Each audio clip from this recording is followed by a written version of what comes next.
정영택 목사의 지혜 이야기입니다. 우리가 하나님의 지혜를 가지고 산다는 것이 과연 무엇일까? 여러 가지 우리의 삶 속에서 부딪혀지는 일들을 하나님의 은혜와 말씀으로 또 내 믿음으로 잘 감당하면서 처리하면서 살아가는 것이 지혜다, 이렇게 말할 수 있습니다. 그래서 우리가 이 지혜의 사람이 된다라고 했을 때 그것이 우리의 신앙과 어떤 관계가 있는가?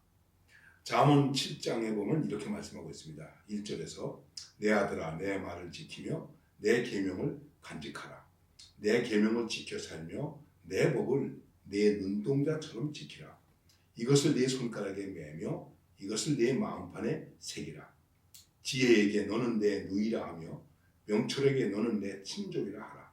그리하면 이것이 너를 지켜서 음료에게 말로 거리는 이방 여인에게 빠지지 않게 하리라. 오늘 말씀 속에서 계속 되풀이되는 것이 무엇이냐면 내 아들아 내 말을 지키며 내 계명을 간직하라. 내 계명을 지켜 내 법을 계속해서 말씀하고 있습니다. 이게 한마디로 말씀하면 하나님의 말씀, 내가 하나님의 말씀과 어떻게 관계되어진 삶을 사는가, 이것이 중요한 것입니다. 여러분, 우리가 하나님의 말씀 얼마나 많이 듣습니까? 요즘은 또 큐티, 묵상 이런 것들 때문에 우리가 하나님의 말씀을 매우 가까이 하고 있습니다. 중요한 것은 과연 그 말씀이 내 안에서 어떻게 나와 관계를 맺고 움직여 나가는가, 이것을 말하는 것입니다. 오늘 말씀에서 우리에게 얘기하는 것은 말을 지키며 간직하며 이렇게 말씀하고 있습니다. 지키고 간직하라. 그래서 이 말씀으로 살라. 이 말씀의 법이 눈동자처럼 되게 알아요. 여러분, 눈동자가 얼마나 귀합니까? 눈동자는 잘 보호하죠. 생각해 보십시오. 하나님의 말씀에 대해서 정말 내 영혼의 눈동자처럼 생각하십니까? 하나님의 말씀이 정말 그렇게 내 안에 자리 잡고 있습니까? 그렇게 진지하게 생각합니까? 성경을 수십 번 통독했다. 심지어는 외웠다. 그게 무슨 의미가 있다는 것입니까? 생각해 보십시오. 그래서 과연 지혜로운 사람은 내가 말씀과 어떤 관계를 이루면서 사는가? 그것은 늘 말씀드리는 것이지만 간단하게 말씀드린다면 이렇게 얘기할 수 있는 것입니다. 말씀의 사람. 말씀의 사람은 말씀의 종이 되라. 우리는 말씀의 아들이에요. 말씀의 종이 되어야 돼요. 그렇게 철저하게 간직하고 순종하고 지켜야 됩니다. 종은 주인의 말씀을 마음에 간직해야 돼요. 잊어버리면 안 돼요. 주인이 돌아왔을 때 아유 주인님 제가 그거 잊어버렸습니다. 깜빡 잊어버렸습니다. 이건 통하지 않는 거예요.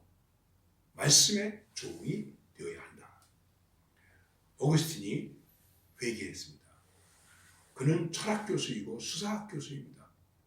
그는 플라톤주의와 신플라톤주의에 아주 정통한 사람입니다. 제자들이 많았습니다. 그런데 그가 회개하고 주님을 만난 다음에 이렇게 고백했습니다.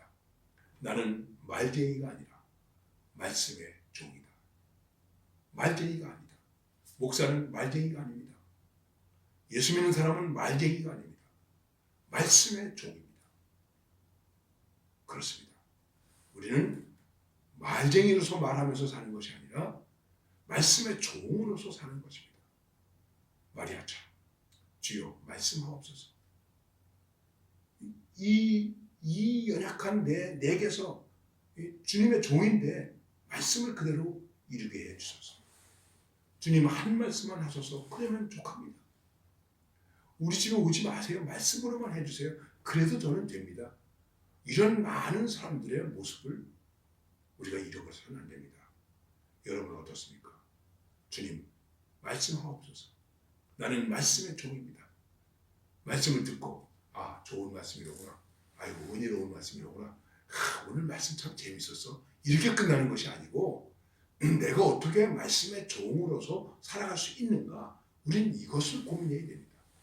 그러기 위해서 말씀을 새기고 되새기고 그리고 간직하고 잊어버리지 않냐고 그 말씀을 따라 사는 그러한 삶의 모습이 필요한 것입니다. 이 말씀에 대해서 이제 이렇게 고백한 것이 있습니다. 어느 교회에 갔더니 설교를 듣고 나면 모든 교인들이 이렇게 찬송을 부르더라고요. 설교가 끝나면은 이 말씀 따라 사는 동안, 이 말씀 따라 사는 동안 지치지 않게 하시고, 이 말씀 따라 사는 동안 주님 나라 이루소서. 말씀을 따라 사는데, 말씀의 종으로 사는데 지치지 않고 그 말씀대로 살면서 우리가 사는 삶의 자리자리에서 하나님의 나라가 이루어지는, 주님의 평화가 주어지는 그런 은혜가, 그런 영향력이 우리에게 있어야 되지 않겠습니까? 이게 바로 뭐겠습니까? 그리스도인의 선한 영향력이다 말할 수 있는 것입니다. 여러분, 말쟁이가 아니라 말씀의 종으로 승리할 수 있기를